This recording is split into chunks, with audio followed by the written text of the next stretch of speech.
Dear students, let us study about the extension of the British rule in India.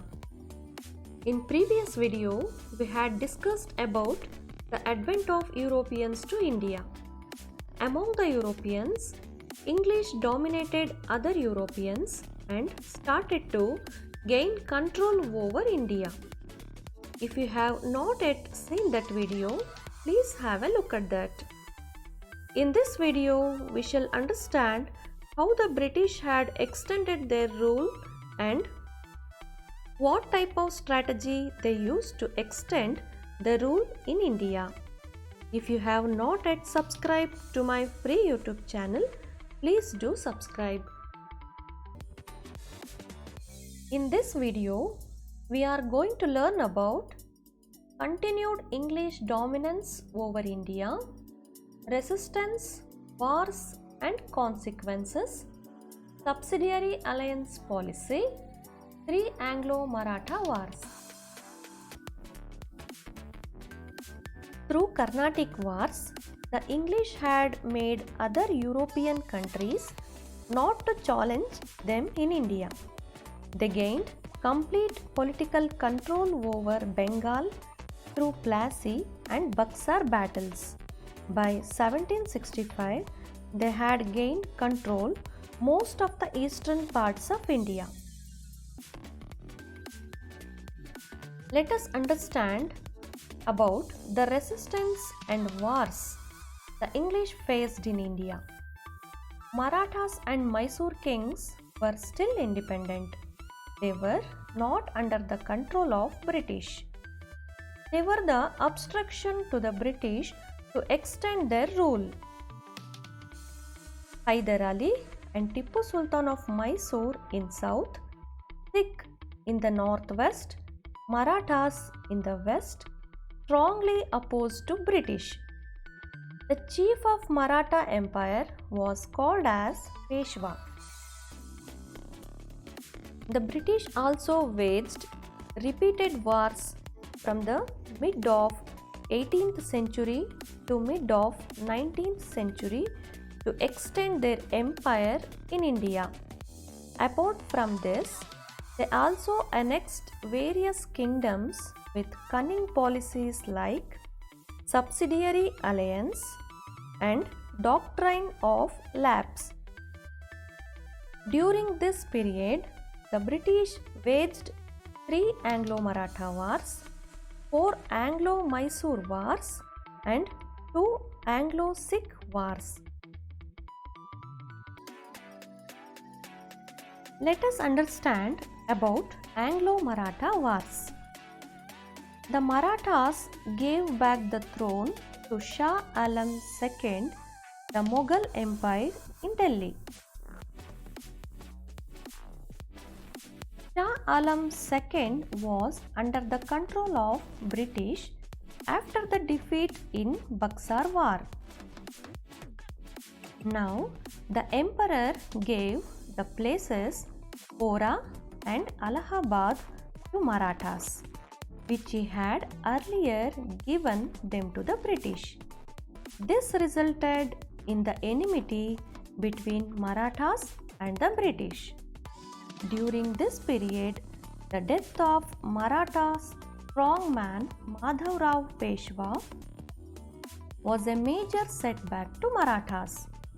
Though his brother Narayan Rao came to power, he was murdered by his uncle Raghoba or Raghunatha Rao. This resulted in the infighting for the Peshwa post.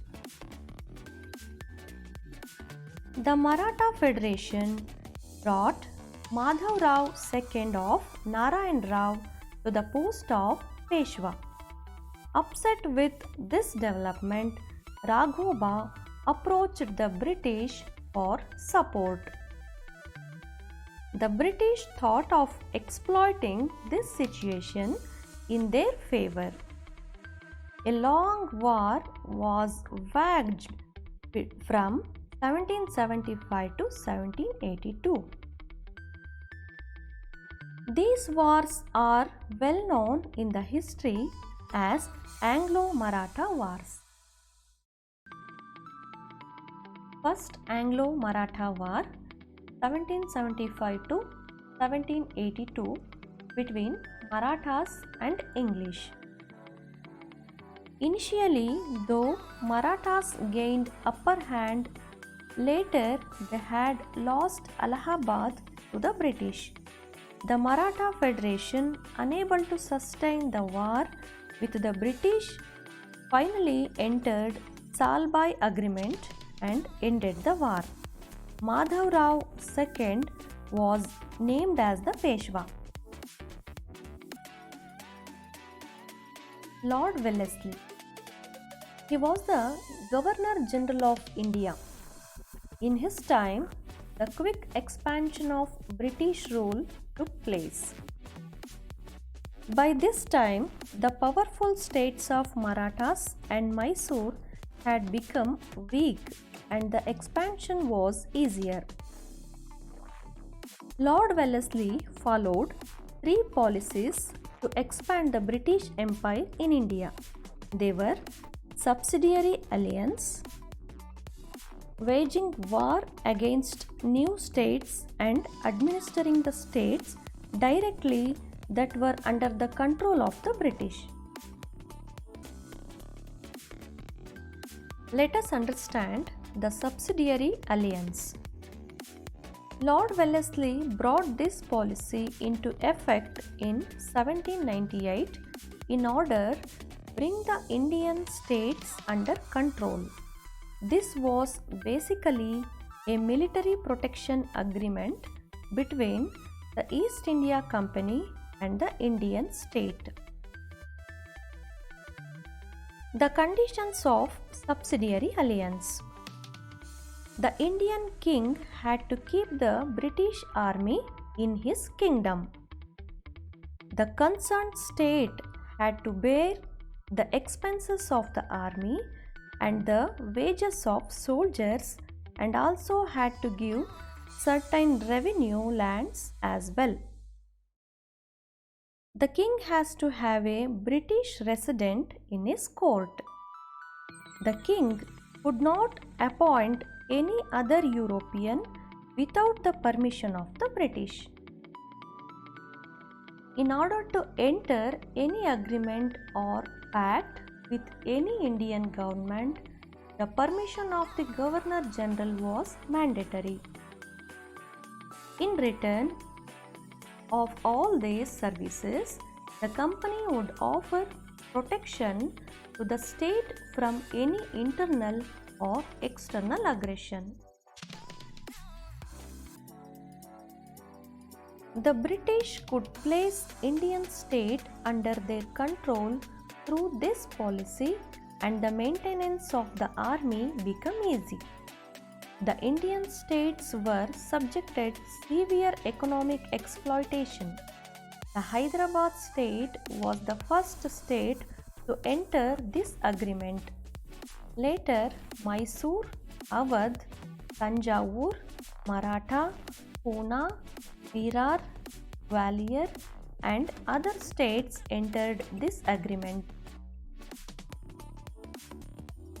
Second Anglo-Maratha War. The differences among the Maratha chieftains was the reason for this war. An enmity broke out between Yashwantrao of Holkar family and Daulat Rao of Scindia family along with Peshwa Balaji Rao II. In 1802, the army of Holkar defeated the army of Scindia and the Peshwa. The Peshwa appealed for help from the British. Lord Wellesley finally got an opportunity to meddle with the affairs of Marathas. The Peshwa entered the Subsidiary alliance system by accepting the Treaty of Basin.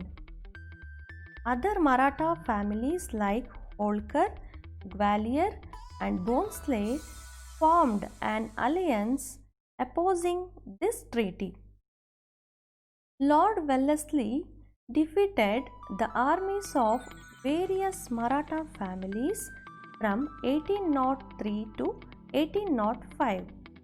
But his battle thirstiness increased the financial burden on the company. On being criticized for this policy, Lord Wellesley resigned from his post and returned to England. This resulted in peace in the region. Third Anglo-Maratha War. The Maratha families tried their best to protect their independence and honor. Even the Peshwa attempted to free himself from the clutches of the company. The Peshwa attacked the British residency in Pune and burnt it down. Appa Sahib of Nagapur and Malhar Rao Holkar rebelled against the British and were suppressed ruthlessly. Finally, Peshwa Bajirao II fought against the British at Oregon and Asti at later surrendered to the British. The British abolished the Peshwa post and granted a pension to Bajirao II. They installed Pratap Simha, the descendant of Shivaji, as the ruler of Satara, a minuscule state, and named him as traditional leader of Marathas and suppressed the Maratha resistance. Here you can see various maps of India in the mid 18th century to mid 19th century. The central to west part of India was ruled by Maratha Empire, which is marked in yellow color, and you can see that area ruled by Marathas getting reduced, which they lost to British by end of 3 Anglo-Maratha wars. We shall look at further extension of British rule in India in the next coming videos. Thanks for watching. Please subscribe to my free YouTube channel for more videos on social science and English grammar.